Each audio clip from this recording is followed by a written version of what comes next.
Cancer prostate दो type का होता है, एक जो स्लो ग्रोइंग है और एक फास्ट ग्रोइंग है। जो फास्ट ग्रोइंग है वो यंगर पेशेंट में आते हैं। यंगर मतलब प्रोस्टेट में यंग एज 60 होता है, प्रोस्टेट में ओल्ड एज 80 होता है।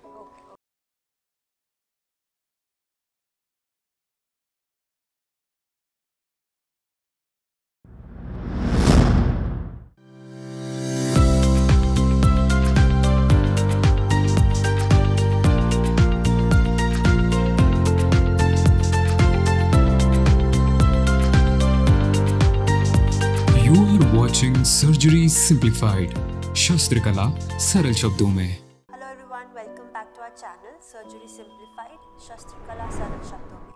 मेरे साथ हैं डॉक्टर निखिल। नमस्ते। तो हम डिस्कस कर रहे थे इनएबिलिटी टू पास यूरिन, जिसमें हमने प्रोस्टेट के बारे में डिस्कस किया था। आज क्या तो मैंने प्रोस्टेट पे थोड़ा सा ज़्यादा डिटेल में बोला because it is a very very common symptom. जैसे अपेंडिक्स जनरल सर्जरी में सबसे कॉमन कंडीशन है या हर्निया, वैसे यूरोलॉजी में सबसे कॉमन जो पेशेंट यूरोलॉजिस्ट के लिए आता है वो प्रोस्टेट के लिए होता है। इसलिए मैंने प्रोस्टेट थोड़ा डिटेल में किया। तो अभी हम बाकी के जो कंडीशंस है जहाँ पे patient is not able to pass urine, मतलब पेशाब करने में तकलीफ होती है या पेशाब अटकती है या पेशाब बाहर नहीं निकलती, इसके बारे में बात करेंगे। तो जैसे मैंने बोला प्रोस्टेट जो है वो एल्डरली लोगों में रहता है, जनरली 50+ 60+ लोगों में। यंग पेशेंट्स में, यंगर पेशेंट्स में there is a condition called as stricture urethra. अभी there are 3 conditions actually. Urethra is what, जो पैसेज है स्टार्टिंग फ्रॉम पेशाब की थैली से जो पूरा जो नली में आता है और टिप ऑफ द पेनिस तक, उसको यूरेथ्रा बोलते हैं। ओके, तो अभी इसमें कहाँ पे भी अगर नैरोइंग है, एक ट्यूब नैरो जैसे हो गया है, उसको बोलते हैं स्ट्रिक्चर यूरेथ्रा। और 2 चीज हो सकते हैं कि जहाँ पे वो आता है टिप पे, वहां पे 2 कंडीशंस हो सकते हैं। एक तो जो टिप है वो ब्लॉक हो सकता है, उसको बोलते हैं मिएटल स्टीनोसिस, मतलब स्टीनोसिस लाइक स्ट्रिक्चर। मिएटस मतलब जो ओपनिंग है टिप है, उसको मिएटस बोलते हैं। और दूसरा रहते हैं फाइमोसिस। फाइमोसिस क्या होता है कि जो पेनिस रहता है उसके ऊपर एक स्किन रहता है और वो skin at the time of intercourse वो पीछे जाता है, लेकिन इन सम पीपल वो स्किन जो है ना वो पीछे बराबर जाता नहीं है। और in some older people because of improper hygiene वगैरह, they can not see, they don't wash properly, तो इट गेट स्टक, उसको बोलते हैं। तो जनरली फाइमोसिस छोटे बच्चों में होता है। सो छोटे बच्चों में यूरिन का स्ट्रीम बराबर नहीं होना, रिटेंशन तो नहीं होता है लेकिन स्ट्रीम नैरो होता है बिकॉज स्किन टाइट होता है। और उनको एक छोटा ऑपरेशन करना बोलते हैं, जो सुनता बोलते हैं सर्कमसिजन। लेकिन एडल्ट्स में भी कभी कभी हम देखते हैं कि सेकेंडरी फाइमोसिस होता है, जहाँ पे स्किन ऊपर जाता था लेकिन बाद में बिकॉज ऑफ इम्प्रॉपर हाइजीन वहाँ पे थोड़ा इन्फेक्शन हुआ, डस्ट स्पेग्मा करके एक सिक्रेशन होता है, वो उधर जम गया, इसलिए उसकी वजह से स्किन वापस अटक गया और वो पीछे नहीं जा रहा है। और किसी सम डायबिटिक पेशेंट्स में जो स्किन उधर रहने की वजह से उनके यूरिन में शुगर रहता है, तो शुगर उधर रहता है, यूरिन वाला शुगर उधर 2 दिन ड्रॉप उधर ही खड़ा रहता है, उसकी वजह से उनको उधर फंगल इन्फेक्शन होता है या बैक्टीरियल इन्फेक्शन होता है। फिर और वो हील होता है, आधा हील होता है आधा नहीं होता है, और वो पूरा ऐसे घट जम जाता है। तो उसकी वजह से भी पेशेंट्स हमारे पास आते हैं जिनको पेशाब करने की तकलीफ होती है। प्रॉब्लम लोकल रहता है, अंदर का नहीं। सो फाइमोसिस, मिएटल स्टीनोसिस और स्ट्रिक्चर यूरेथ्रा। और चौथा मैंने जैसे बोला पत्थर जो किडनी से नीचे आ गया है वो अंदर जाके अटका है। तो इसमें एग्जामिनेशन में हम क्या देखते हैं, पहला हम देखते हैं कि ये सब ठीक है कि नहीं, मतलब फाइमोसिस है क्या, मिएटल स्टीनोसिस, तो देख सकते हैं। अगर वो नहीं है तो फिर ज्यादा करके उनका यूरिन का पैसेज किधर तो ब्लॉक है, तो उसके लिए हम एक स्पेशल एक्सरे करते हैं। ओके, एक तो सादा एक्सरे करना एंड अल्ट्रासाउंड कर सकते हैं, जहां पे आपको ब्लैडर स्टोन रहेगा दिखेगा, राइट। अगर स्टोन भी नहीं है, ब्लैडर प्रोस्टेट तो यंग पीपल में रहता ही नॉर्मल, तो स्टोन नहीं है और प्रोस्टेट का कोई प्रॉब्लम नहीं है, मिएटस का प्रॉब्लम नहीं है, फाइमोसिस नहीं है, तो फिर स्ट्रिक्चर यूरेथ्रा है। तो उसमें हम एक एक्सरे करते हैं जिसको बोलते हैं असेंडिंग सिस्टो यूरेथ्रोग्राम। मतलब क्या कि पेशेंट को एक्सरे डिपार्टमेंट लेके जाने का और डाई लेने का, डाई जो इंजेक्ट करने पे वो दिखता है, ओके, और वो नीचे से पेनिस में इंजेक्ट करने का। तो वो ऊपर जाएगा, जहां पे वो नैरो है ना वो दिखाएगा नैरोइंग, ठीक है।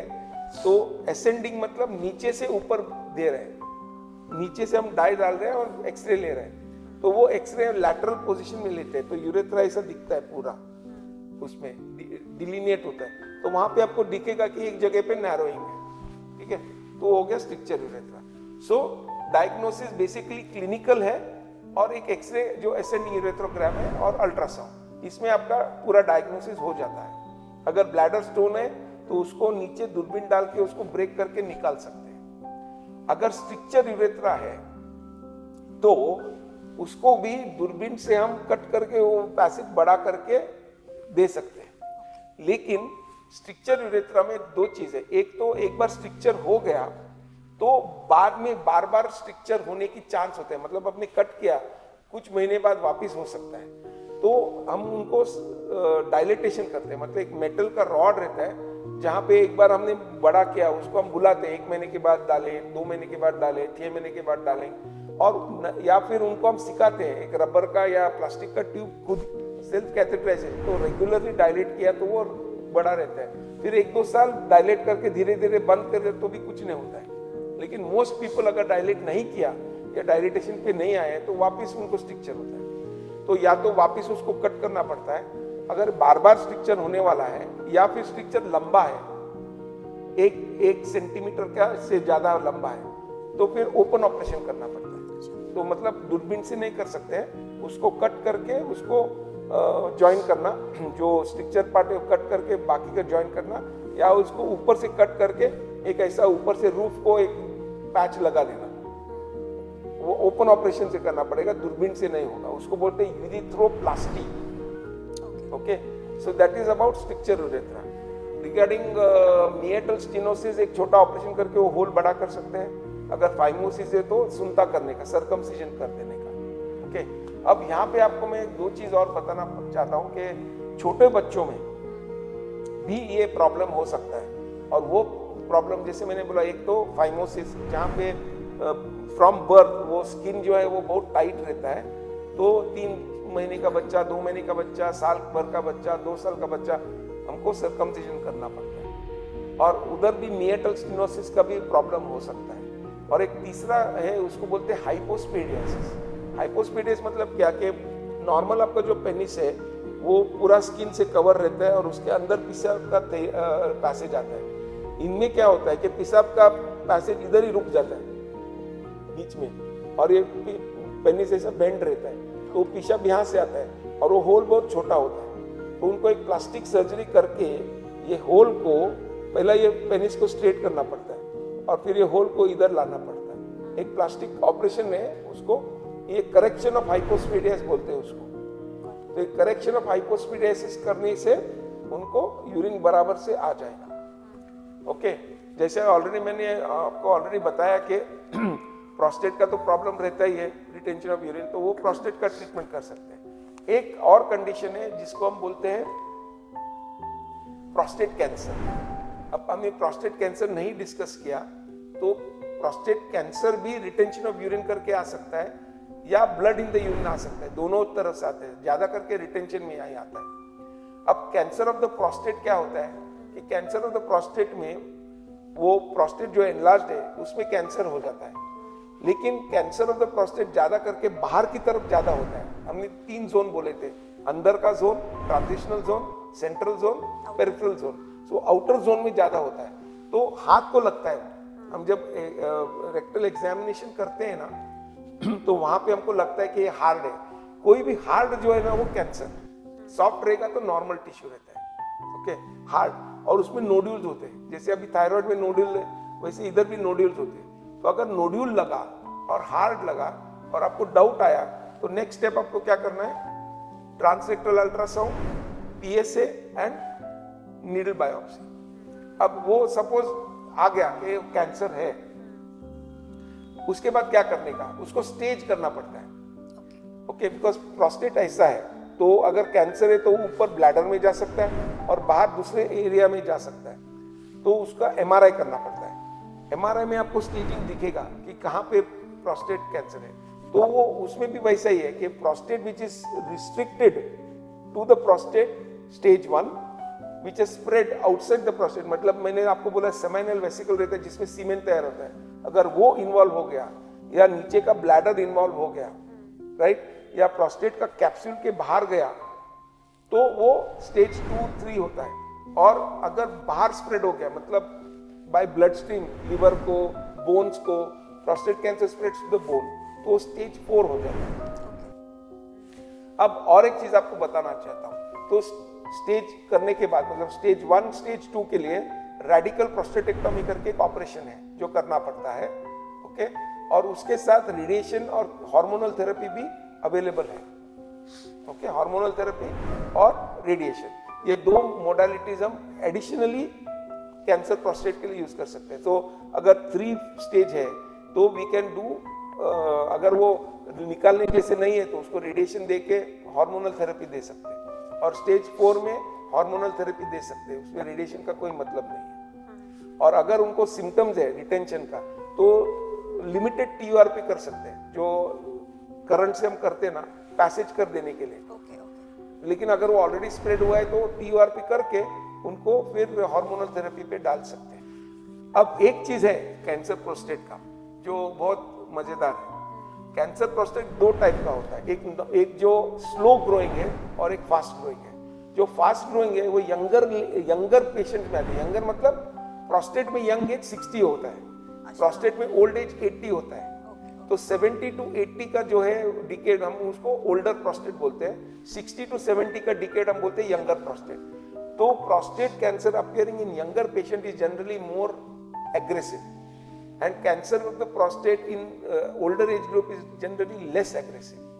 So if you see with each decade at 60% of male population in their prostate they may have cancer, at 70%, at 80%, at above 90 everybody will have cancer, but it is so slow growing that it doesn't interfere with your lifespan. It will not affect your lifespan. So if you get an aggressive prostate cancer which you have detected by doing rectal exam, transrectal ultrasound, then I've already told you the treatment. It is radical prostate surgery along with radiation and hormonal therapy.